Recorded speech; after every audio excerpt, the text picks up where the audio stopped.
میں نے 2018 میں ایم این اے کا الیکشن لڑا حلقہ 130 سے، جہاں سے نواز شریف صاحب نے الیکشن لڑا،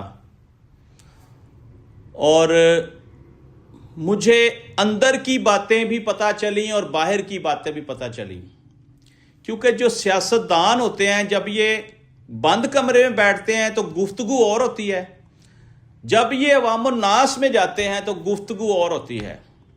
میں نے 2004 میں ٹاؤن ناظم کا الیکشن بھی لڑا تھا لاہور سے۔ یہ بات کرنے کا مقصد بڑائی نہیں ہے، مقصد یہ ہے کہ میں نے سیاست کو مختلف ادوار میں ٹچ کیا۔ میں نے یہ 2 الیکشن اپنی زندگی میں لڑے ہیں۔ اس کے علاوہ میں نے کبھی کونسلر کا، ناظم کا، چیئرمین کا، ایم پی اے کا یہ الیکشن نہیں لڑے۔ میں نے اپنی ویلیو کے مطابق الیکشن لڑے ہیں۔ 2004 والا الیکشن ہمیں وڈرا کروا دیا گیا تھا، اور وہ اس وقت کے جو تھے ٹاؤن ناظم بنے تھے شیخ صاحب،